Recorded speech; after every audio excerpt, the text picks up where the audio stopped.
하나님 말씀 출애굽기 15장 22절로 26절 말씀입니다.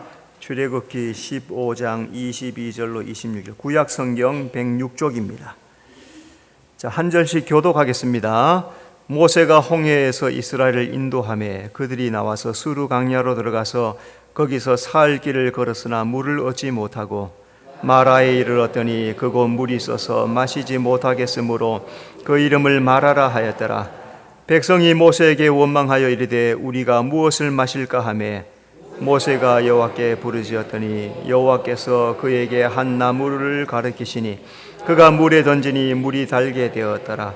거기서 여호와께서 그들을 위하여 법도와 율례를 정하시고 그들을 시험할 다 같이 이르시되 너희가 너희 하나님 나 여호와의 말을 들어 순종하고 내가 보기에 의를 행하며 내 계명의 귀를 기울이며 내 모든 규례를 지키면 내가 애굽 사람에게 내린 모든 질병 중 하나도 너희에게 내리지 아니하리니 나는 너희를 치료하는 여호와임이라. 아멘.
아멘. 하나님께 영광의 박수 돌려드리겠습니다. 네, 서로 인사합시다. 잘 오셨습니다. 주님이 함께 하십니다. 네, 오늘도 예배할 때 주님의 큰 은혜가 우리 심령 가운데 충만하게 임하실 줄로 믿습니다. 따라합시다. 광야와 연단. 출애굽기를 통한 신부단장 시리즈 설교 네 번째, 광야와 연단. 자, 오늘 광야가 무엇이고 또 광야를 통해 하나님께서 행하신 일들이 무엇인가 말씀을 통해서 잘 말씀하고 있습니다. 하나님이 애굽에서 10가지 재앙으로 이스라엘 백성들을 출애굽하게 하십니다. 하나님은 홍해에서 이스라엘은 건너가게 하시고 애굽은 다 홍해에서 수장을 시키십니다.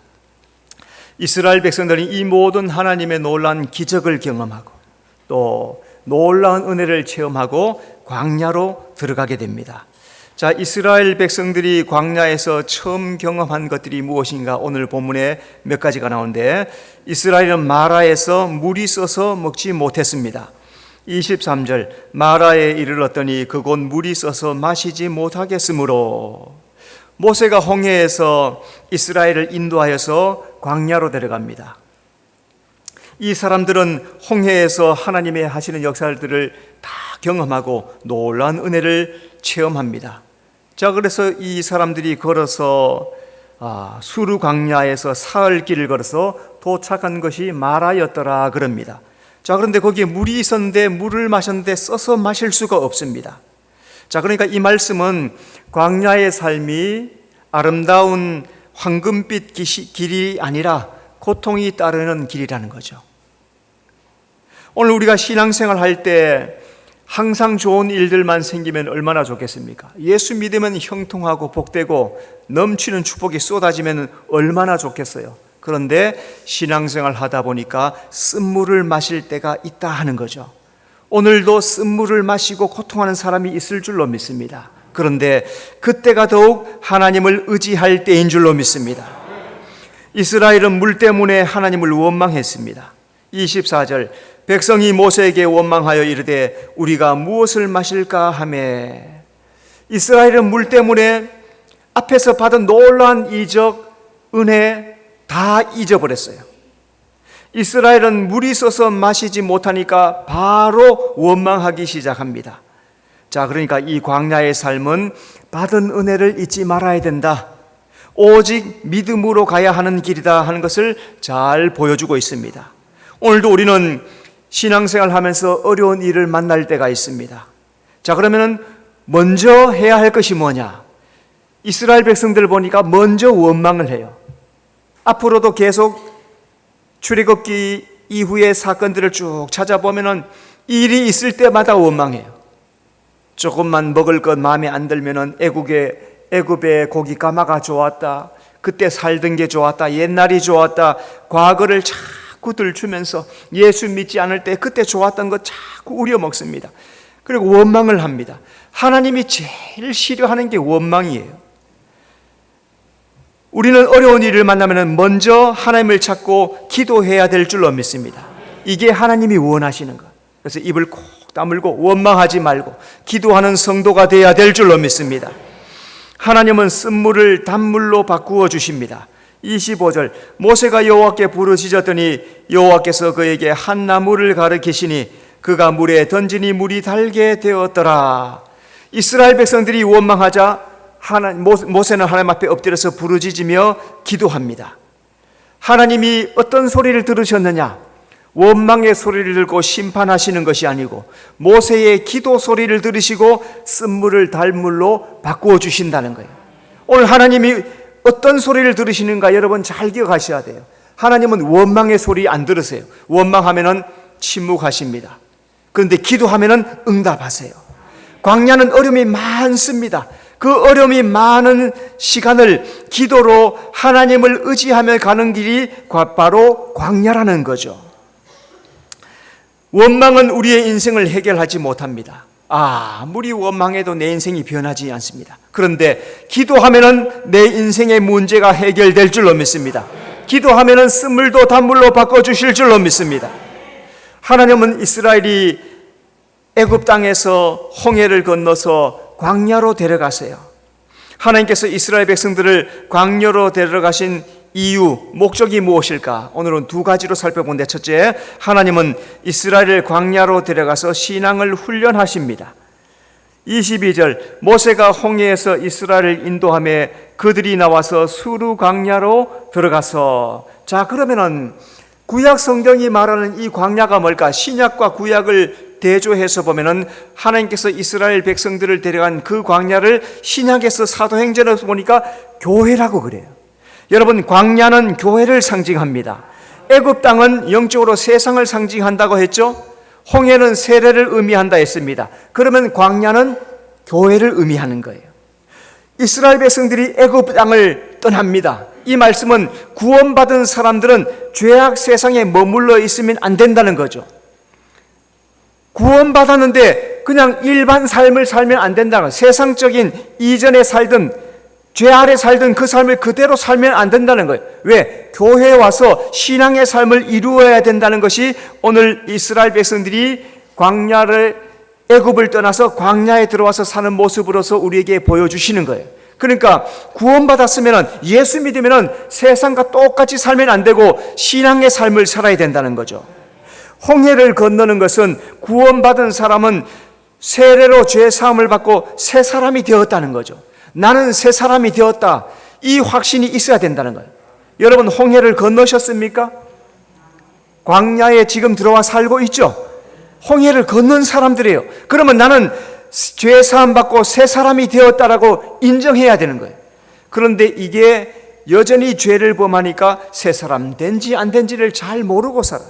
그런데 우리는 홍해를 건넌 사람이기 때문에 이미 새 사람으로 바꿔주신 줄로 믿습니다. 그러므로 옛생활, 옛사람을 버리고 믿음의 삶을 살아야 된다는 거죠. 하나님이 이끌어 가신 광야는 교회를 상징합니다. 사도행전 7장 38절, 시내산에서 말하던 그 천사와 우리 조상들이 함께 광야 교회에 있었고, 그러니까 이스라엘 백성들이 광야에 살았다는 것은 교회의 신앙을 살았다는 것을 말씀해요. 여러분, 세상에서 전도받아서 예수 믿는 사람은 교회에 와서 말씀을 배워야 돼요. 하나님은 교회를 통해서 성도의 신앙을 훈련을 하십니다. 많은 사람이 교회를 전도받아서 옵니다. 그런데 신앙생활이 만만치가 않거든요. 그러니까 떠나가 버려요. 떠나가면 안 돼요. 물고기는 어디서 살아야 됩니까? 물고기는 물에서 살아야 돼요. 세상 사람은 세상에 살지만은 성도는 하나님 안에 살아야 될 줄로 믿습니다. 그래서 하나님은 우리를 교회를 통해서 신앙을 훈련하시는 거야.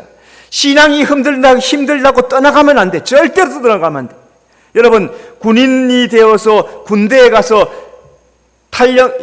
군대를 떠나가면 그걸 뭐라 그래? 답을 다 가르쳐줘 버렸네. 군인이 힘들어도 군대에서 있어야 되는 거예요. 짬밥이 맛이 없어도 훈련이 힘이 들어도 견뎌야 일병 올라가고 상병 올라가고 병장이 돼서 제대를 하는 거예요. 그러지 않고 탈영하면 안 된단 말이에요. 예수 믿는 사람이 신앙의 삶이 힘들다고 예배하십시오, 기도하십시오, 11조 해야 됩니다, 전도하십시오, 겸손하십시오, 사랑하십시오, 이게 듣기 싫다고 믿음을 버리면 안 된다는 거예요. 그러면은 신앙 다 잃어버린다는 거예요. 우리 성도는 예수님 안에서, 말씀 안에서, 교회 안에서 자라가야 될 줄로 믿습니다. 하나님은 광야에서 구름 기둥, 불 기둥으로 인도하십니다. 출애굽기 13장 22절, 낮에는 구름 기둥, 밤에는 불 기둥이 백성 앞에서 떠나지 아니하니라. 이스라엘 백성들이 홍해에 도착하니까 그때부터 하나님께서 불 기둥과 구름 기둥을 보내십니다. 구름 기둥과 불 기둥은 이스라엘 백성들이 광야를 끝까지 통과하도록 인도하시는 성령님이세요. 하나님은 구원받은 자에게 성령으로 인도해 주시는 줄로 믿습니다. 요한복음 14장 26절, 보혜사 곧 아버지께서 내 이름으로 보내실 성령, 그가 너희에게 모든 것을 가르치고 내가 너희에게 말한 모든 것을 생각나게 하리라. 성령을 보혜사라고 했어요. 보혜사. 그래서 이 보혜사라고 하는 말은 한자예요. 한자. 성령님을 보혜사라고 했는데 보혜사는 각각 뜻이 있어요. 보자는 보호하신다, 해자는 은혜를 베푸신다, 사자는 가르치신다, 그런 말씀이죠. 그러니까 성령이 우리에게 가르치시고 생각나게 하시고 은혜를 베푸시고 우리를 인도하시는 분이 보혜사인 거예요. 성령님이신 거예요. 그러니까 오늘 우리가 신앙생활 할 때 성령 하나님, 나의 삶을 인도하여 주시옵소서, 말씀을 가르쳐 주시옵소서, 주님 뜻대로 살게 해달라고 요청해야 되는 거예요. 성도는 교회에서 말씀과 기도와 성령의 인도로 신앙의 훈련을 잘 감당해 가야 됩니다. 여러분, 요즘 우리나라에 방산업체가 굉장히 활성화되고 있습니다. 얼마 전에 폴란드에서 우리나라 무기 40조를 구매해요. 40조. 너무 많아서 안 놀라시죠? 40조. 한 나라에서 우리나라 무기 K2 전차 탱크를 몇백 대, 지금 정확하게 내가 적지를 않은데, 그 다음에 K9 자주포 이것도 몇백 대,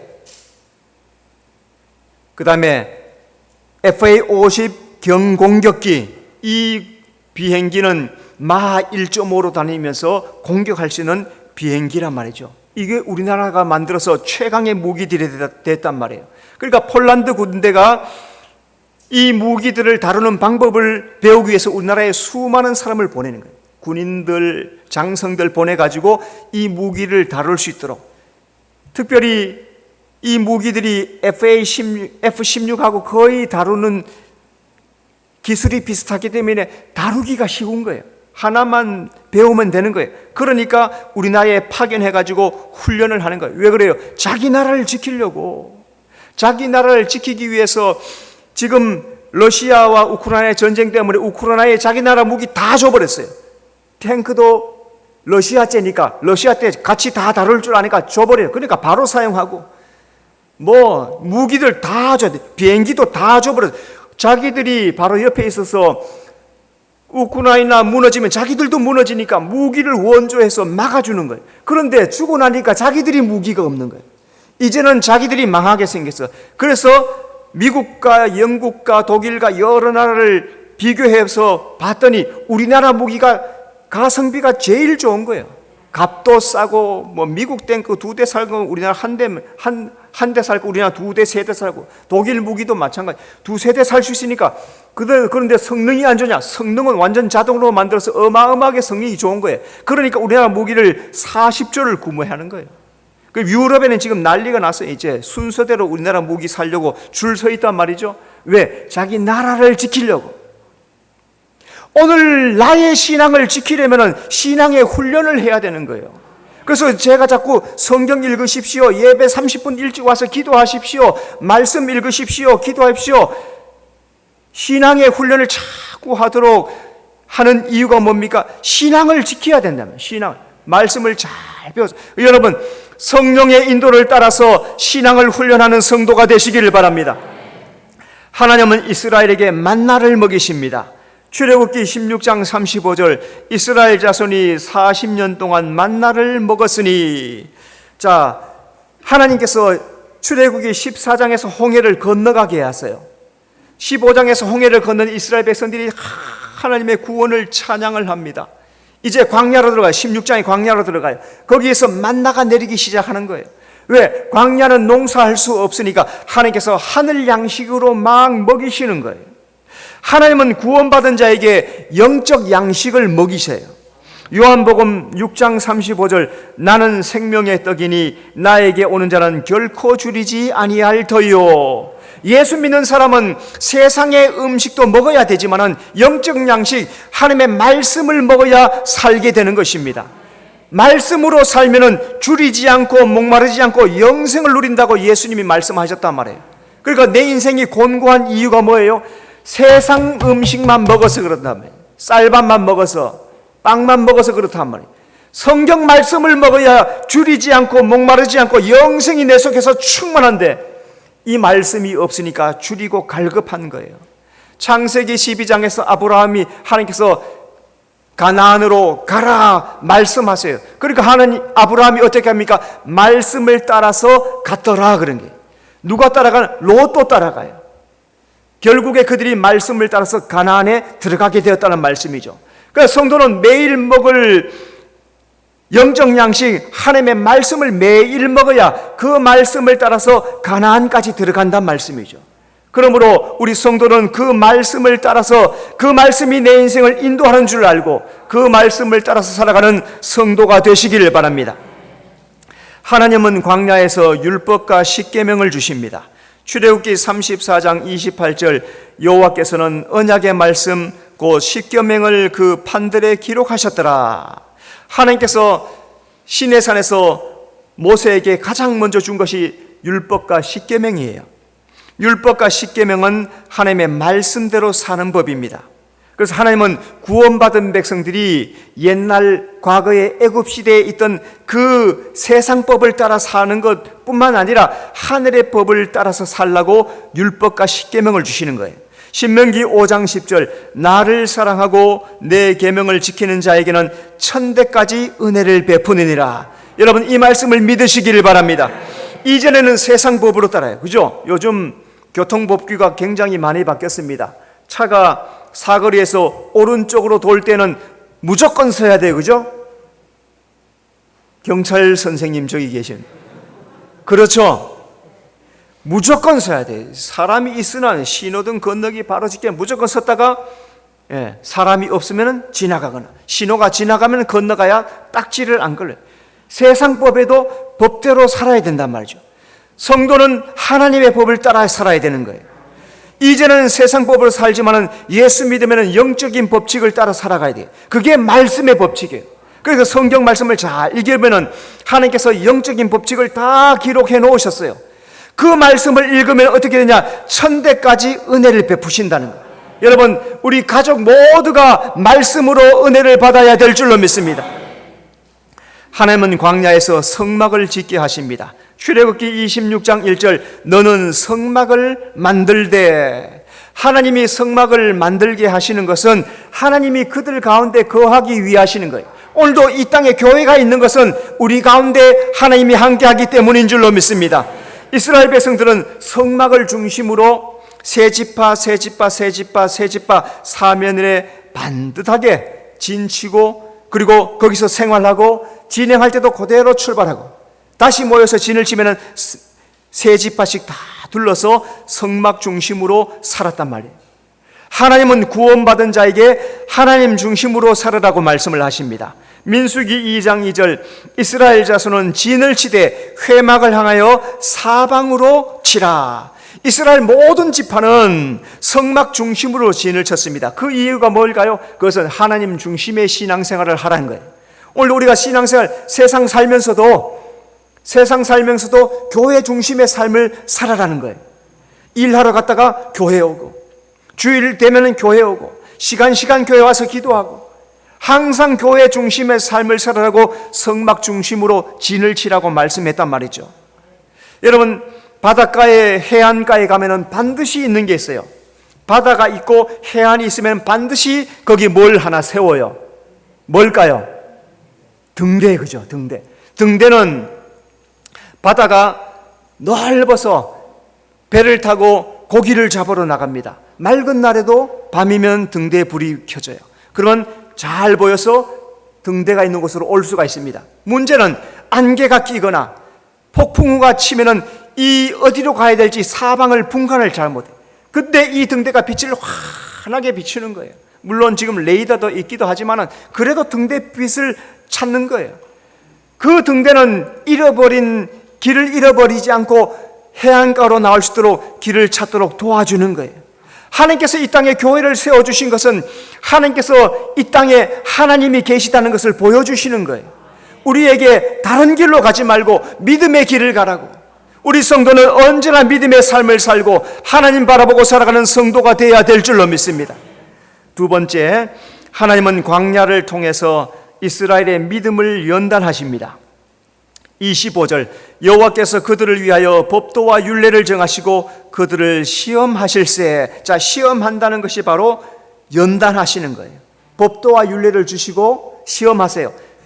잘하나 못하나 지켜보신다는 거죠. 먼저 하나님은 이스라엘의 순종을 연단하십니다. 출애굽기 16장 4절 그들이 내 율법을 준행하나 아니하나 내가 시험하리라. 이스라엘 백성들 광야를 통과하면서 수없이 하나님과 모세를 원망합니다. 이스라엘이 원망하는 것은 광야의 삶이 그만큼 힘들고 어려웠다는 거죠. 오늘도 우리 그렇죠. 삶이 힘들면 원망이 터져 나오죠. 먹고 사는 것이 힘들고 갑자기 물가가 엄청나게 뛰었어요. 그저께는 라면 값이 뭐 오르고 밀가루 값이 오르고 다 올랐어요. 안 오른 게 뭐예요? 월급만 안 올라. 이것도 좀 올랐으면 좋은데 이거는 안 오르고 세상 물가. 야, 배추 세 포기에 얼마라고요? 4만 원에 4만 원. 배추 세 포기에 4만 원, 한 개에 13,000원이에요. 13,000원. 그걸 사 먹어야 되겠어요? 안 사 먹어야 되겠어요? 그건 여러분 마음대로 하시는 거예요. 뭐 먹어야 되겠죠. 돈이 들어도.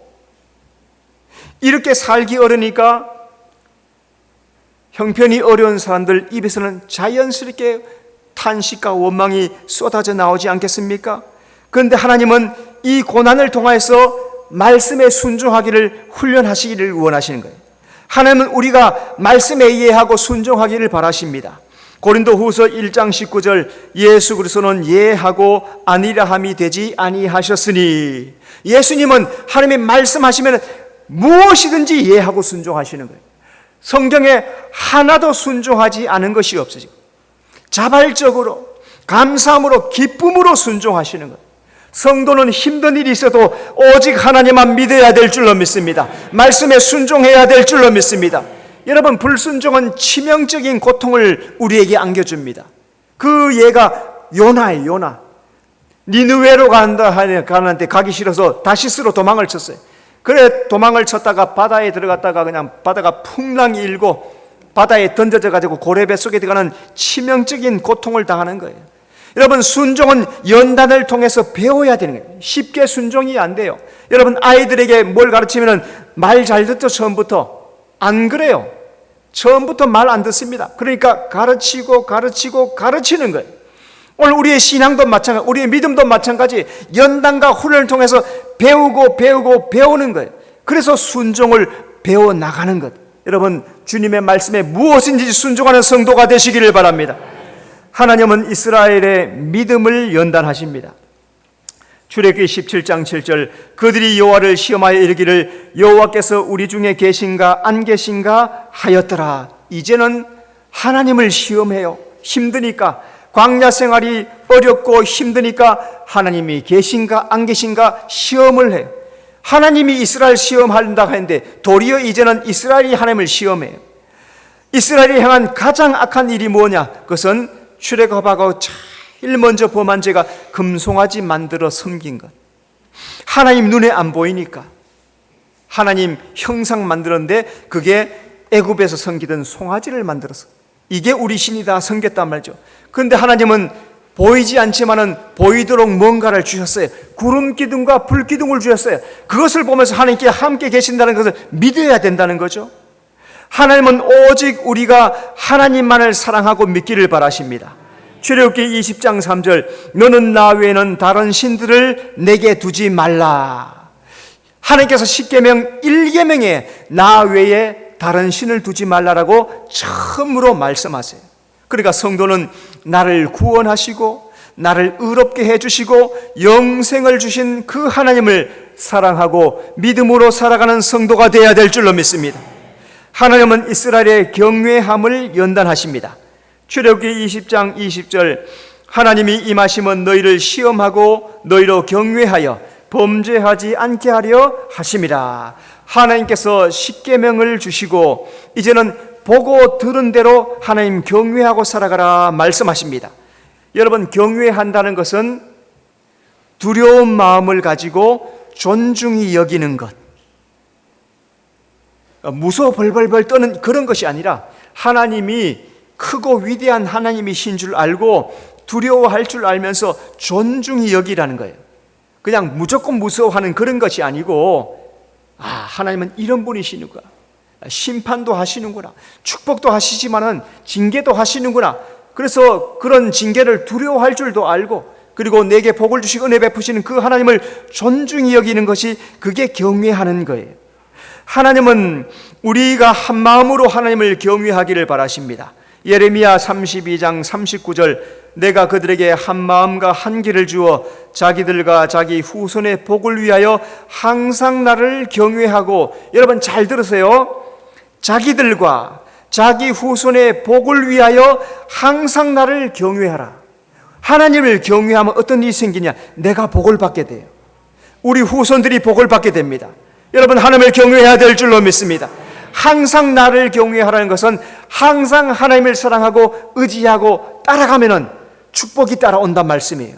그래서 성도는 이 세상에서 좌우로 치우치지 않도록 조심해야 돼요. 이것이 나에게 복을 줄까? 이것이 나에게 잘되게 할까? 아니에요. 하나님을 경외하는 사람, 하나님께서 그 사람에게 복을 주시고, 하나님을 경외하는 하나님께서 그 사람에게 잘되는 길을 열어주실 줄로 믿습니다. 여러분, 인간관계에서도 나를 무시하는 사람, 나를 멸시하고 우습게 여기는 사람 좋아요, 싫어요? 싫어요. 나를 만나면은 깔보고 무시하고 멸시하고 그러면 싫단 말이에요. 하나님도 나를 존중히 여기는 자를 나도 그를 존중하리라 말씀하시는 거예요. 하나님을 우리가 존중하게 여기면은, 하나님을 경외하면은 하나님도 우리를 존중히 여기시고 나에게 넓은 사랑, 큰 사랑을 베풀어 주신다고 말씀한 거예요. 여러분 잘 기억하셔서 하나님을 경외해서 여러분과 여러분의 후손이 복을 받는 성도가 되시기를 바랍니다. 하나님은 이스라엘의 겸손을 연단하십니다.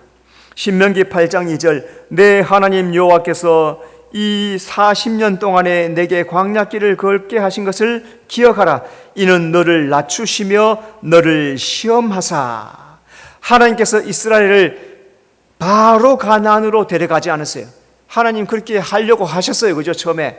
그래서 북쪽으로 데려가려고 했는데 블레셋을 피하게 했습니다. 자, 그런데 문제가 생겨요. 가나안을 정탐을 하게 했어요. 가나안을 정탐하게 했더니 거기에 장대하고 큰 거인들이 있는 것을 보고 두려워서 우리는 못 간다 하는 이것이 문제가 돼요. 그래서 하나님은 돌려서 광야로 들어가게 하세요. 그리고 40년을 훈련하십니다. 광야가 무엇하는 곳입니까? 애굽의 구습을 버리게 하는 곳. 오늘 교회가 어떤 장소입니까? 옛 생활을 버리게 하는 것, 나의 불신앙을 버리게 하는 것, 세상의 삶을 버리게 하는 것, 믿음으로 훈련하는 곳, 하나님의 말씀을 따라 사는 법을 훈련하는 곳, 이게 바로 오늘 교회란 말씀이죠. 하나님은 광야의 연단을 통해서 우리의 마음을 낮추십니다. 신명기 8장 2절, 너의 마음이 어떠한지 그 명령을 지키는지 지키지 않는지 알려 하심이라. 광야는 건조해요. 햇빛이 뜨겁게 내리쬐는 곳입니다. 밤에는 추운 곳입니다. 거기는 맹수가 있고 전갈이 있는 곳입니다. 음식도 없고 물도 없는 그런 두려운 곳이. 왜 이런 곳에 하나님께서 광야에 이스라엘 백성들을 구원하여서 거기다 데려놓습니까? 하나님을 의지하라고. 오늘 우리에게 교회에 앉혀놓으시고 나에게 요구하는 것이 무엇이에요? 너는 나를 의지하고 살아야 된다, 이 말씀하시는 거예요. 성도는 교회를 통해서 내 마음, 불신앙, 고집, 불신앙, 모든 부정적인 것들을 깨트리고 연단하는 연습을 부지런히 감당하는 거예요. 그게 죽을 때까지 해야 할 일이에요. 그걸 성화라고, 그걸 신앙의 삶이라 합니다. 그런데 나의 불신앙이 깨어지는 게 쉬울까요? 나의 교만이 깨어지는 게 쉽습니까? 그렇지 않아요. 내 마음속에 돌덩이보다 강한 교만이 들어있고 자고하고 높아지고 내가 전부라고 하는, 내가 잘났다고 하는 이런 마음이 내 속에 가득하단 말이에요. 이게 깨어지는 것이 쉽지가 않아요. 믿음이 생겨야 좋겠는데 믿음이 쉽게 생기지가 않아요. 목사님, 믿음이 좀 좋았으면 좋겠어요. 이 사람은 두 가지를 안 해요. 첫째, 성경 안 읽습니다. 성경 안 읽으니까 믿음이 자랄 수가 없죠. 학교 학생이 교과서를 읽고 공부를 해야 성적이 올라가는데, 성경을 주셨는데 성경을 안 읽으니까 믿음이 자랄래가 자랄 수가 없어. 믿음이 뭔지 모르는데 어떻게 자라요? 이 사람은 기도를 안 해요. 기도해야 하나님을 만나고, 기도해야 응답을 받고, 기도해야 놀라운 역사를 경험하는데 기도 안 하니까 역사도 없고 하나님을 만난 적도 없고 축복도 경험하지 못하는 거예요. 내가 만약에 내 마음속에 믿음이 있기를 원하면, 여러분 믿음이 있어야 돼요. 성도는 믿음이 있어야 돼요. 믿음이 있으려면 말씀 읽고 성경을 읽고 기도해야 되는 거예요. 거기에다가 성령의 인도를 따라가는 거예요. 그러면 내게 큰 믿음을 주시고, 내게 믿음을 주시면 겸손을 훈련하게 되는 거예요. 다 하나님의 은혜입니다. 나를 도와주시는 분은 하나님이신 줄로 믿습니다. 나의 삶 전부는 다 하나님이 하셨습니다. 겸손한 자가 되는 거예요. 여러분 잘 훈련하여서 겸손한 신앙을 이루는 성도가 되시기를 바랍니다. 하나님은 이스라엘의 마음을 연단하십니다. 신명기 8장 16절 너의 조상들도 알지 못하던 만나를 광야에서 내게 먹이셨나니 이는 다 너를 낮추시며 너를 시험하사 마침내 내게 복을 주려 하심이었느니라. 하나님께서 만나를 먹이신 것은 이스라엘의 마음을 시험하기 위했다는 거죠. 하나님은 이 시험을 통과한 자에게 마침내 복을 주신다고 말씀하는 거예요. 하나님은 광야의 연단을 통과한 자에게 면류관을 허락해 주십니다. 디모데후서 4장 8절 이제 후로는 나를 위하여 의의 면류관이 예비되었으므로 하나님은 믿음을 지키고 하나님을 소망하는 자에게 의의 면류관을 씌워주신다고 약속하십니다. 성도는 마음속으로 하나님을 모시고 내 마음밭을 잘 기경하여서 옥토가 되도록 기경을 하고 그래서 믿음의 삶에 승리하여서 면류관을 받는 성도가 되어야 될 줄로 믿습니다. 여러분 광야는 교회입니다.